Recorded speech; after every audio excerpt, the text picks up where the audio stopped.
Guys, welcome back, and I finally have a title for this thing. And the person to my on my screen, she's on my right, she's probably on the left for other people, but to my right, this person actually gave me the title, and the title going forward, no thanks to John, is going to be Cerebral Conversation. And the person that gave me the title is Miss Desia Bacon. If you want to go ahead and introduce yourself. So, hi, I'm Desia Bacon. I know Brandon just because we're friends, but you might see on your screen, it might say doctor, and that's part of why I think I'm here today. We're going to be chatting about lots of different things, and some of that my educational background gives me a little bit of expertise in. So, Okay, yeah, that's good. That's good. So the first question I have for you, because I can't, well, because usually the normal questions I would ask, I can't.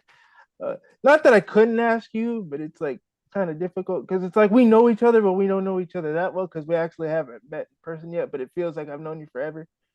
But the first question I have for you is, why did you choose to work in the field that you work in, and what is the field that you work in? If you can go into that.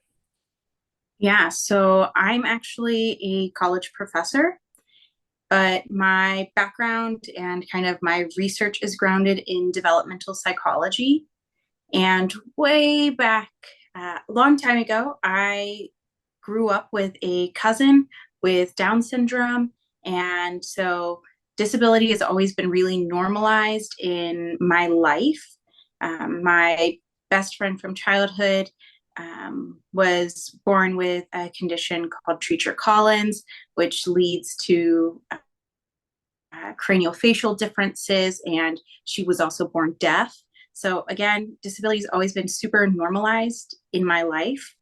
And I thought I was going to become a special education teacher. And then I thought, well, maybe I want to help with different therapies so that people can get the most out of their life and reach goals of independence. So I thought I would be a pediatric occupational therapist. And I came to that conclusion after volunteering in the hospital a lot as a teenager. But when I got to college, while I was taking all of these courses to prepare for grad school in occupational therapy, I kept having a lot of questions. And a lot of them were related to language development and how people communicate, how we feel a sense of belonging in different groups. And a lot of the questions I had, I kept being pressed back by faculty. You can go study those things. We don't necessarily have those answers, but you can go find them out. And so that got me connected with research. I fell in love with it. And I knew I wanted to do a lot of research on how people communicate, how we learn about communication, whether that be through a sign language, a spoken language, if we learn more than one language. And then I'm hoping to be able to use the information that I gather through this kind of work to then extend that information to people with different types of disabilities. Nice, nice. That wow, that's a yeah.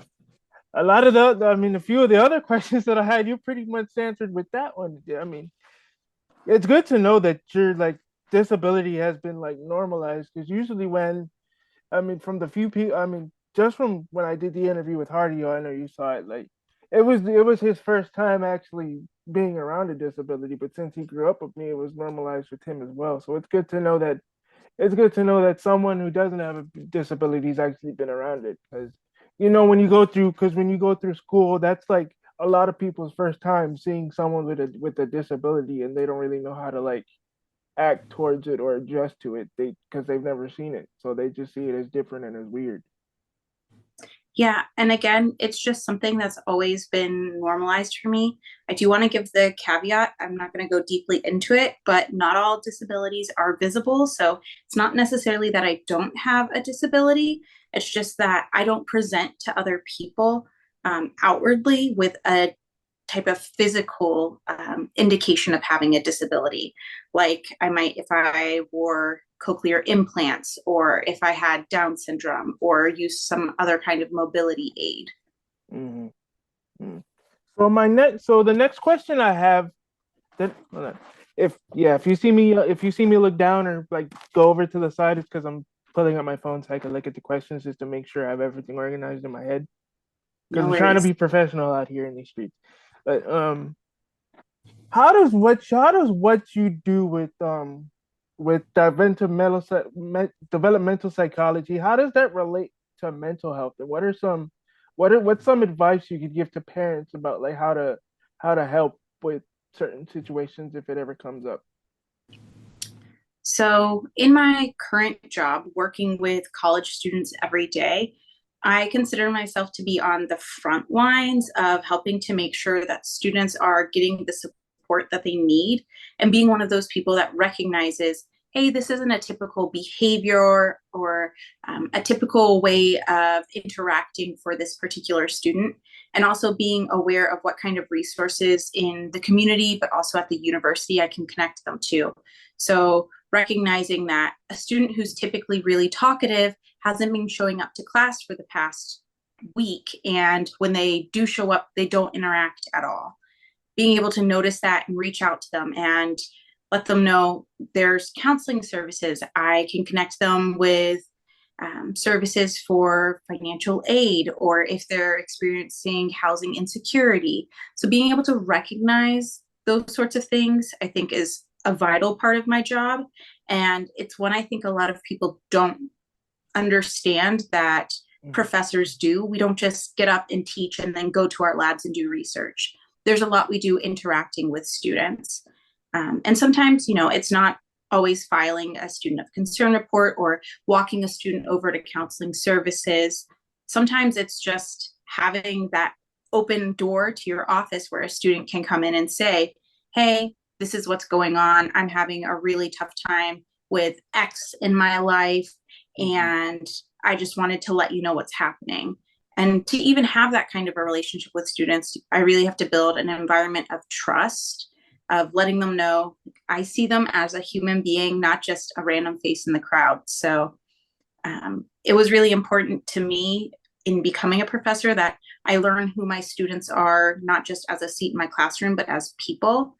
And so starting the semester off with that and letting them know I recognize them as a person, I want to know them as a person, learning their names and being able to use them in the classroom so they don't feel like just another faceless or nameless person in the crowd, I think makes a really big difference. As far as advice to parents, I will give the caveat. I always tell my students I don't give parenting advice, but I teach you the information so that you can best evaluate things for a given situation. What we might say is the gold standard for one child wouldn't work with another child.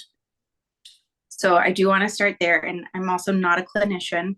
So I think one of the biggest things, though, that people don't realize is that it's okay as a parent to be curious and to be nosy, but you also have to respect boundaries and space and be able to recognize, like I said, that if you have multiple children, they're each going to be different. One might be more quiet and reserved, and that's not necessarily something you have to be concerned about if that's their overall temperament. They've always been that way. Now, if you have a child that's typically outgoing and they've started to show that they're being more quiet and reserved, get curious. Don't get accusatory, but get curious. Ask them questions and ask them questions that are not as direct as you might think they need to be. Ask them, how are they? What are they enjoying in school? What's something they wish they got to enjoy more in school? Leaving it a little more open ended. And Mhm. also, don't barrage your children with questions as soon as they get off the bus or as soon as they get in your car at school pickup. That is, I think, one of the worst times to come at them with questions about their day. They're already overwhelmed. They need a little bit of time to decompress, just like most of us as adults do when we get off work. The last thing we want to do is come home and have deep conversations or have to reflect on everything. Just need a little bit of time to calm down and relax. Yeah. Yeah, and that's one thing that especially with the last thing that you said that I noticed that parents like do a lot, especially like when I was younger, my mom would always be like, "So like, oh, how was school?" It's like school is fine. I just give the automated response. School is fine, and then it's like I didn't really like. I would have time to decompress, but it's like as soon as I get home, how was work? How was school? It's like, geez, I just got from there. I'm still like in work mode a little bit. Let me get time to get adjusted to home first, and Right. and And also that's one. something we hear from kids a lot. Mm-hmm. Yeah, and also another thing too is, I don't know if I don't know if it was this way for you, but I know like a bunch of us are, that people might be listening to this that are like around our age, and it's like I I really like that mental health is being brought up a lot more these days. Because back when we were growing up and we were kids, it wasn't brought up as a thing. Because our parents didn't really know what that was from their parents, and then it's mostly just oh. Because when we hear of mental health, we usually go back to what we see on the TV. We hear that a person's depressed, we're thinking like, oh, you're suicidal because you're depressed. Or if we think of mental health, we think of crazy people, and that's not necessarily the case. You could be perfectly fine but be depressed. So. Yeah. And I think another thing is if we reframe it a little bit from only talking about mental health, but to consider mental well being, Mm-hmm. I think people might be a little bit more receptive to some of that, especially for generations that maybe aren't as familiar with generally talking about mental health overall. Because a lot of times, mental health does have this stigma of there being something wrong with you or you being labeled with air quotes, crazy.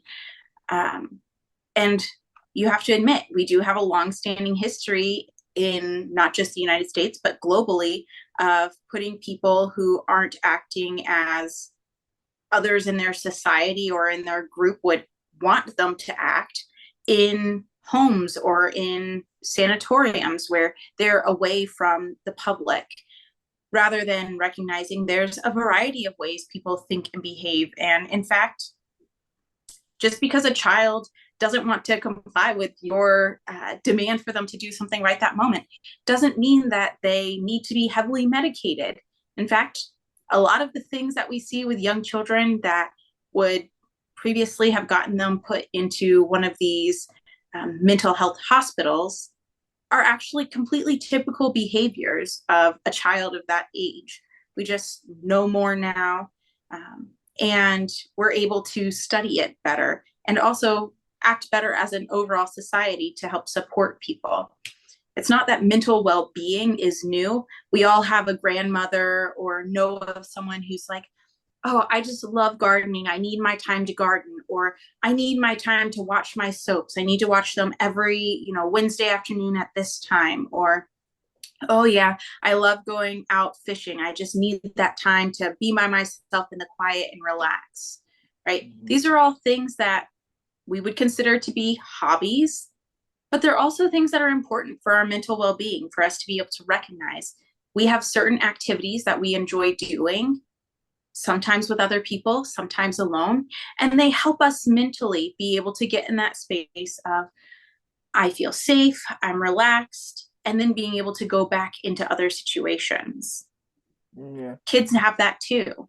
Kids need that too, whether it's building Legos by yourself for a few hours, or just wanting to lay on the floor when you get home from school and not talk to anyone. Yeah, I definitely have and had moments like that. Like, cause me, I'm a really, I would say like I'm an extroverted introvert. Like most of the time I'm extroverted, but I like to have my introverted moments. And sometimes when I'm too much of an introvert, my social battery like starts to die down a little bit. And I'm like, okay, I need my time to decompress. I need my time to just sit by myself. But yeah. And you've had a lot more time in your life compared to a 5-year-old to figure out what sorts of things you need to help you decompress. You can say, I can't talk to you about that right now. I need like half an hour and then I'm happy to talk to you about how work was. I just can't even think about it right now. But a 5-year-old doesn't have that strong control on their emotions yet, or even sometimes the ability to fully identify the way that they're feeling. Mhm. So sometimes you get the fine, I don't know, or you get what we might consider to be an outburst, but it's Mhm. because they're overstimulated. They need a break. Yeah. So I actually don't have any more I actually don't have any more questions written down, but the one question I did want to ask, because I remember I asked Hardio this question before, but was there ever a moment like when you were in school, like studying what you were studying, that you wanted to like transition into something else because it would be like the workload was becoming too overwhelming or I have known for a really long time that I wanted to do a job where I got to help people be good people by me being a good person. Mhm. And whether that was working as a teacher in schools, working as a therapist in a hospital, working as a professor. And from my own experiences in college as an undergraduate and a graduate student, I really felt called to be a professor. I saw the number of times that I was struggling or classmates were struggling, and we really did just feel like one of 100 students and didn't feel like we had somebody directly looking out for us and asking how we were feeling or how we were doing or seeing that we hadn't been coming to class and something might be going on. Mhm. And so I, as a student, because I was interested in mental health, I worked as a student ambassador for the counseling services on campus and doing things like that. I knew I was already familiar with the types of resources college campuses had. And as a student, I knew what sort of things I wish the college campus had. And I wish it had more professors Mhm. have a presence with their students, not just around the students. And so I felt really called to try and become one of those presences where even if, every student doesn't want to grow up to be me. In fact, I don't think my students want to grow up to be me. They want to take the class and get their degree and go do wildly wonderful things that are in line with their own passions and their own goals for life. But I wanted them to know, hey, at least there's one faculty member that cares.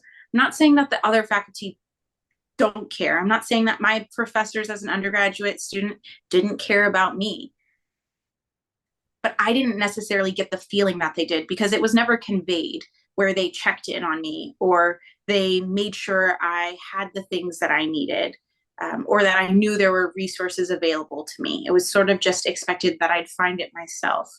And I don't want a student, especially a student in crisis, to feel alone and then dejected and not know where to go for resources. I want them to be able to say, I need an adultier adult, and me be able to step in and help them.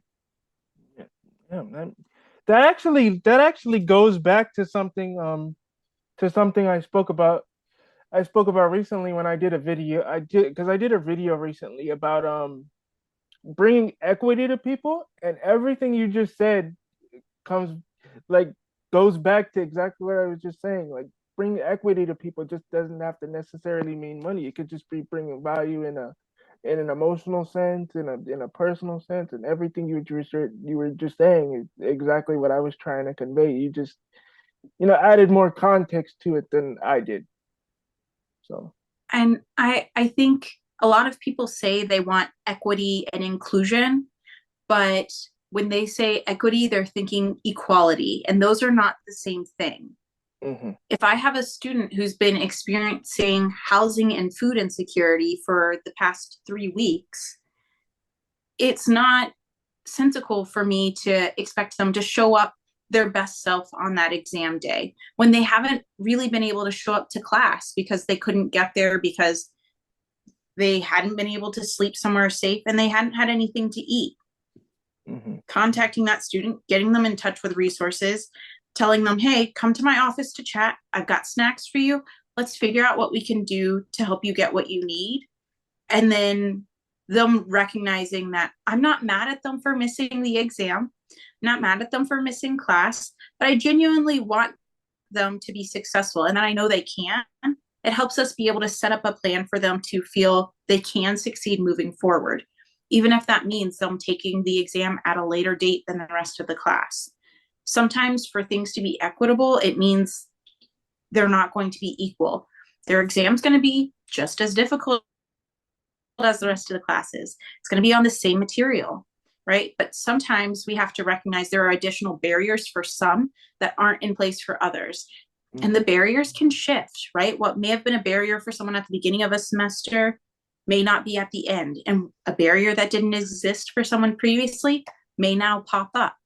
Mm-hmm. And I think just coming into a situation first with your humanity and extending grace to people that you would want extended to you really helps you approach things with more of an equity rather than equality mindset. Mm-hmm. All right. So the last maybe two questions. This might be one, but one of the last couple questions I have for you is how is the trend? This has nothing to do with what we spoke to before. This is basically the last little bits, like a little fun BS questions I like to just throw in at the end. But how has the transition been to California, and how has it been living with Hardio? So, moving to California has definitely been different. For a crumb of context, um, I lived in Florida and then I moved to Wisconsin for 6 years for graduate school. And then I moved out here to California for my job and to close the distance with my partner, Ardeo. And so it's been different. I am driving a lot more. So Mm-hmm. in Madison, Wisconsin, I wasn't driving a lot. Um, in fact, hardly ever because I rode my bike or took public transportation or walked everywhere. And that's not the case here. I have a commute, so I drive several hours a day back and forth from work. Um, and the weather's different. It's so dry here. That's been something to get used to. And I Yeah. know this maybe doesn't make sense to everyone, but for anyone that has like a very stringent hair care routine or skincare routine, you know that going from one environment to another like messes all of that up. So I've been trying to figure all of that out, so that my hair looks fine and my skin stays healthy, which I know seems like a trivial thing, but it's important to me. It makes me feel good. It's part of my own mental well-being. When I feel I look good, I feel better about myself. Mm-hmm. Um, and living with Hardeo has been great. I've enjoyed it. We kind of had these little trial runs where, especially in the last bit of graduate school for me, I was able to come visit for about a month at a time because writing my dissertation or collecting online data, I could do that from anywhere. So we Mm-hmm. had some trial runs. And of course, like moving to any new place, there's some things you have to smooth out. Like, where do we put all of my stuff when he's already kind of got the place set up a certain way? Mm-hmm. And finding that good balance for both of us to have our space. But Mm-hmm. I think also having been together for so long and knowing each other's routines and preferences really has helped that. We still give each other our space. I, like you, need time alone to recharge. I have my shows or my videos that I like to watch or my music I like to listen to. And so being able to put on my noise canceling headphones and do that while he goes and does his preferred activity of, playing video games, Or on the that's phone with fine me with all the me. time. Yeah. Like, but none of that bothers me. I know some people expect it to be bothersome, and maybe it would be for some people, but I think part of us having been in a long distance relationship meant that we really got to know each other on such a personal level in ways that maybe we wouldn't have if we were in the same place the whole time. Um, because that's what there was to do. We could talk to each other. Mm-hmm. And so we just learned a lot about what the other person liked and disliked, and we're able to reconcile, is this something that I could live with for the rest of my life?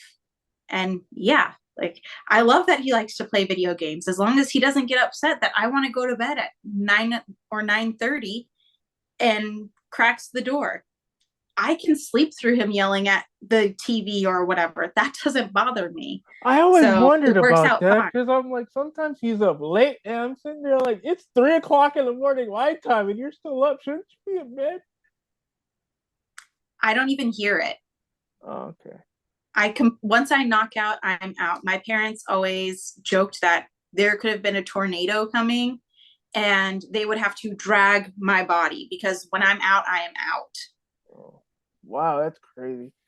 So my last question that I have, this is just a question for me because I've wanted to know this.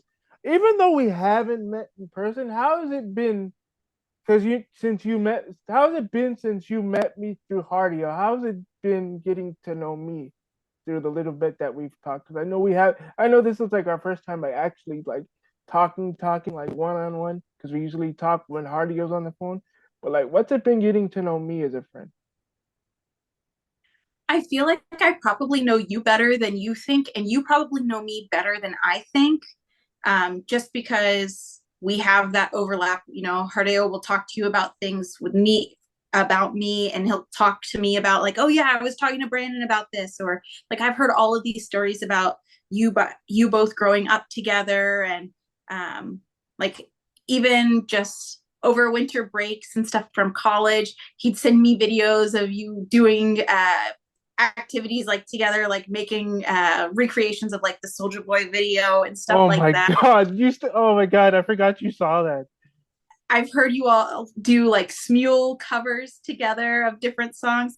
So I feel like I know you really well in a lot of ways. And you know, I knew about you from really early on, probably and maybe even before you knew about me, because That's new and even Hardeo and I earlier. started dating like in our last year of undergrad. And at that point, if we're going to grad school, if we're going to be in a relationship, like, are we in this for the long haul or are we just going to date until we leave for grad school? And those are important questions to answer. Mhm. And so I felt like if we're going to be in this for the long haul, we need to get to know each other on a pretty personal level. And so, one of the things that has always been vitally important to me with, like I said, disability is completely normalized in my life. I think it's just another variation of who a person can be as part of the overall population. And so, I remember asking him, like, well, you know, do you ever want to get married? And he asked me, well, do you ever want to have kids? And I asked him, what if our child has a disability? And he's like, well, what do you mean? I was like, any kind of disability. And he's like, yeah, that's fine. Like, we'll work through it. We'll do whatever we need to do to help our kid. And I was like, okay, you said that answer kind of fast. Like, have you genuinely thought through this? Because, you know, sometimes people will tell you anything just so that you move on to the next thing. He's like, no, I've like genuinely thought about it. And I'm like, okay, but like, for example, like it could be a genetic condition. They could have some kind of a birth injury. There's all sorts of things that could happen. He's like, yeah, no, like I know. And I was like, I just want to make sure that you'd be okay with it and know like there's a spectrum of what type of disability someone could have and what we would need to do to support our child. And he's like, dude, I know, like my best friend has cerebral palsy. And he's like, we've been best friends since my entire life. He's like, that's my brother. And I was like, okay. And so it hit me then. I'm like, okay, not only like am I already like falling in love with him at this point, right? But I'm like, he's a good person and he's not just like saying these things, he's genuinely seen and had these experiences. And I so feel that so was super proud. important to me. I feel so proud. So proud. So proud. So proud. I am proud. Yeah. So, I mean, like I said, I felt like I know you really well. And one of my favorite things is we just kind of fit together really well as a group of people. Like Hardeo Mhm. always says, like, that's my brother. And I do feel like you're kind of like a bro. Like we Yeah, talk, I you like roast you fit on the into the phone, friend you group roast me. seamlessly. Like it works. It works. You fit into our friend group seamlessly, and it's so cool to have like someone that's like around like our age to where if like or if I'm having like a question about like a woman thing, I could hit you up because I don't feel comfortable talking to my mom or like older people about it. I can hit you up, ask you, okay, how does this girl thing work? How do I do this? How does this work? How does this work? And it's cool that I can Yeah. do that. And it's just, I think a lot of people do put a lot of like credence on, what do my friends think of like the person I'm dating? Which of course, like I of course asked my best friend, like, okay, what do you think of this guy? Is he okay? All of these sorts of things. But also to not just have your friends be like, yeah, he's fine, or like, yeah, she's fine, but to be able to say like, no, like I genuinely like this person as a human being. Like, Mm-hmm. I'm not going to be like, yeah, go hang out with your friend. I'm like, oh yeah, like when's Brandon coming out to California? Like, I know we've talked about that. Like, you coming out here. And we're like, okay, well, how do we want to make this work? Like, we live on a third floor walk up. Like, what's the plan? Like, we're gonna talk through all of this. And so Oh wow, genuinely being like, I didn't even know you guys were talking about that. That's new. This is news to me. well, like your family, we want you to be able to visit, but we want you to be comfortable and able to like do all of the things that you want. Mm-hmm.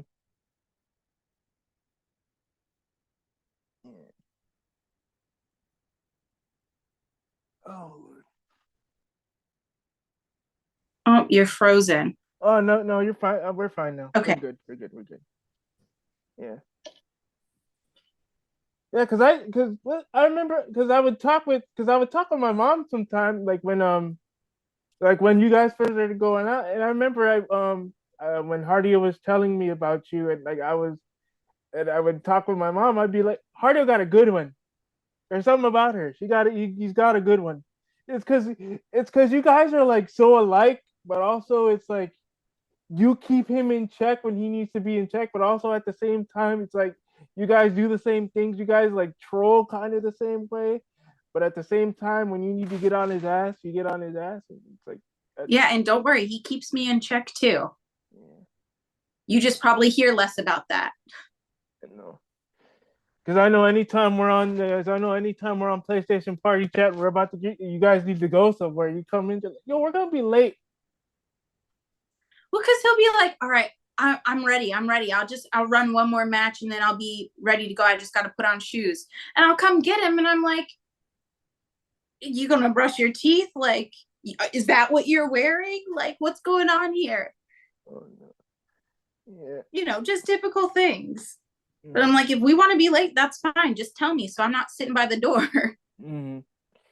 All right. So I guess that's a good enough place to stop because we only have a few minutes left on this recording, and I'm not trying to. Not that I don't want to continue, but I just don't want to be in the middle of a conversation and then it cut out in the middle of the No conversation worries. where we missed anything. But guys, that was the interview. This has been the first inaugural episode with the title. Thanks, John, for not giving me the title. Thank you to Desia Bacon for giving me the title of Cerebral Conversations. That's a double entendre. If you guys don't know what that is, look that up. But this has been Cerebral Conversations, and this has been Desia Bacon. And I thank you guys for watching. Thank you. Bye. Goodbye.